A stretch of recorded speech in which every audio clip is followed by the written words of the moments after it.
जैसा ये ईवीएम खराब है, चुनाव के समय विरोध करते थे, लेकिन एक बार नहीं कई बार चुनाव हारे। फिर कहा जनधन खराब है, फिर कहा डिमोनेटाइजेशन खराब है, फिर कहा ट्रिपल तलाक खराब है, फिर कहा जीएसटी खराब है, फिर कहा 3 तलाक खराब है। आपको तो हर चीज में ही खराबी नजर आती है। सच्चाई यह है कि आपकी नीयत खराब है, आपकी नीयत खराब है। नीयत और सोच खराब होने के कारण आप एक अच्छे कदम को भी खराब नजरिए से देख रहे हैं।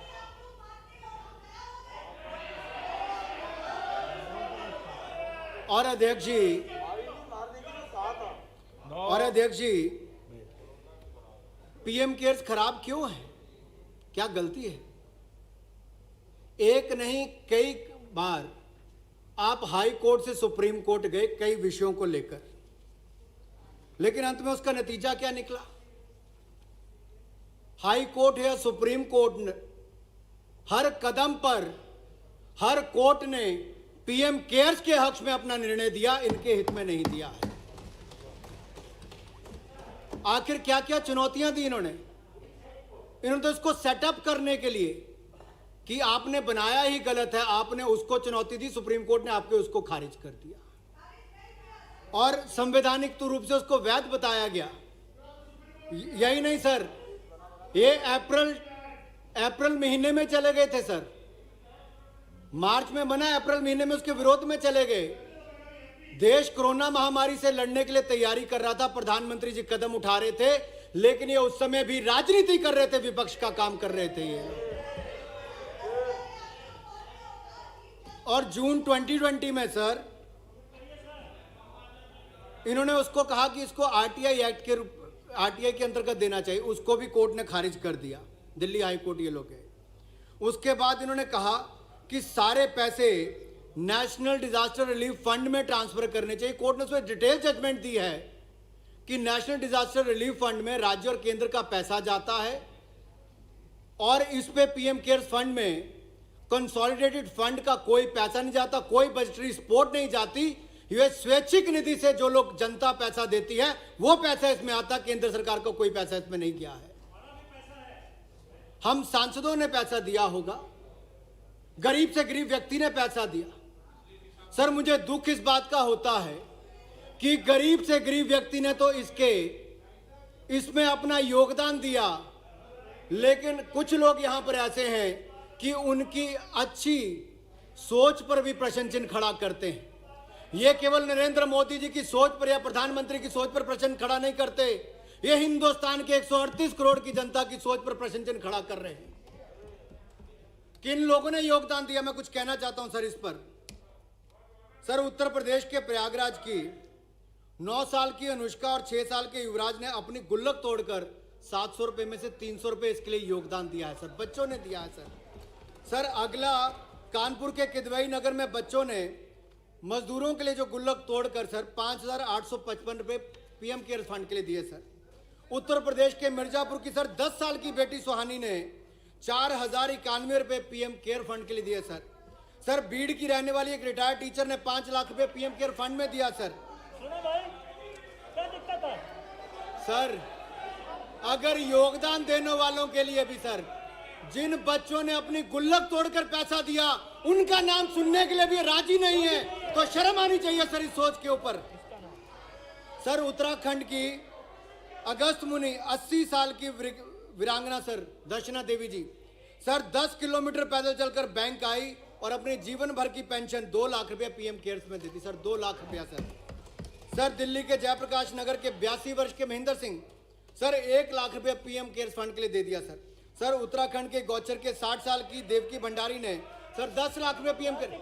सर नेता हो, अभिनेता हो, मजदूर हो, कर्मचारी हो, सांसद हो या विधायक हो, हर किसी ने अपनी ओर से देने का प्रयास किया है, क्योंकि ये लड़ाई देश की लड़ाई थी और इस लड़ाई में प्रधानमंत्री मोदी जी ने पीएम केयर फंड की स्थापना करने का काम किया सर। अभी उसमें मुझे बहुत कुछ कहना है सर। इनका असली चेहरा तो दिखाना बाकी है सर इसमें कम से कम आधे घंटे का समय तो चाहिए होगा सर, क्योंकि नहीं, वो आज जो बिल की फुल डिबेट पे समय बोल सर इनका सर या तो आप ये कह लीजिए अभी तो किया तो मुझे विस्तार में अपनी बात अभी रखने का, या सर चर्चा के समय मुझे अपनी पूरी बात रखने का अवसर चर्चा मिले के सर। समय पूरा मौका सर मैं देंगे एक बात जरूर कहना चाहता हूं, प्रधानमंत्री जब आप चर्चा करने आए तो मेरे विपक्ष के लोगों से अनुरोध रहेगा, कृपया करके प्रधानमंत्री नेशनल रिलीफ फंड को पढ़कर आए। 1948 में सर शाही हुक्म की तरह उस समय के प्रधानमंत्री नेहरू जी ने कह दिया पीएम नेशनल रिलीफ फंड बना दो। 1948 से लेकर आज तक उसकी रजिस्ट्रेशन तक नहीं हो पाई।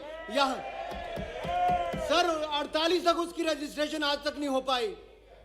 सर कैसे उसको एफसीआरए क्लियरेंस मिली, कैसे उसको 12A की रजिस्ट्रेशन बगैर ट्रस्ट के सर ट्रस्ट रजिस्टर नहीं है, ट्रस्ट डीड नहीं है।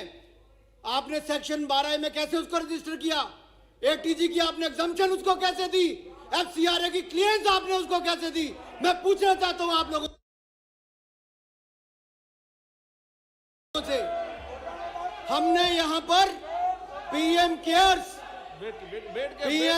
संविधानिक रूप से एक रजिस्टर्ड पब्लिक चैरिटेबल ट्रस्ट है सर। मैं खुली चुनौती देता हूं विपक्ष को, किसी भी मुद्दे पर चर्चा कर ले। यह संवैधानिक रूप से पब्लिक चैरिटेबल ट्रस्ट है, हिंदुस्तान की 138 करोड़ की जनता के लिए है। आपने केवल एक परिवार, गांधी परिवार के लिए वो ट्रस्ट बनाए थे। प्रधानमंत्री नेशनल रिलीफ फंड में सोनिया गांधी, नेहरू, ये लोग वहां पर उसके सदस्य रहे सर। इसकी विस्तार में चर्चा होनी चाहिए। दूध का दूध पानी का पानी हो, देश को आपका असली चेहरा नजर आना चाहिए सर। इसके ऊपर प्रश्न ये कि विधेयक को पुनर्स्थापित करने की अनुमति प्रदान की जाए। जो सदस्य इसके पक्ष में हाँ कहें, जो सदस्य के विरोध में ना कहें। मेरे विचार में निर्णय हाँ वालों के पक्ष में हुआ। हाँ वालों के पक्ष में माननीय मंत्री जी विधेयक को पुनर्स्थापित करें। सर का नाम हटाएगा, ऐसे क्या हो रहा है? देख लेंगे। मैं चलिए ठीक है, पूरे खानदान ये क्या इंट्रोडक्शन की चर्चा है सर?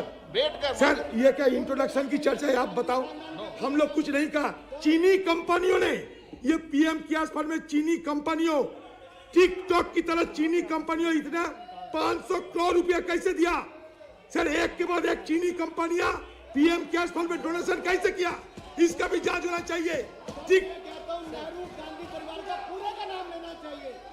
नेहरू गांधी सर, मैं अधीर रंजन चौधरी जी से बिल्कुल सहमत नहीं हूं। इस पे पूरे नेहरू गांधी खानदान का नाम लेना चाहिए, क्योंकि आज तक देश की जनता को गुमराह करके अलग अलग चैरिटेबल ट्रस्ट में पैसा लेकर आपने व्यक्तिगत लाभ उठाने का काम किया है। उसको हम पर्दाफाश करके छोड़ेंगे। ये गांधी परिवार ने देश के साथ खिलवाड़ किया है। इसका दूध का दूध पानी का पानी करेंगे। आपके तो आपका एक एक चिट्ठा यहाँ पर निकाला जाएगा। यहाँ पर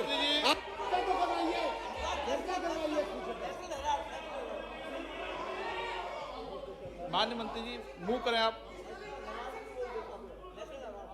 सर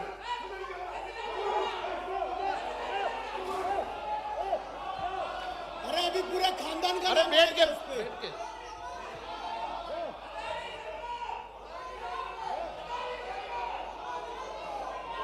सच्चाई को छिपा नहीं पाओगे। बैठ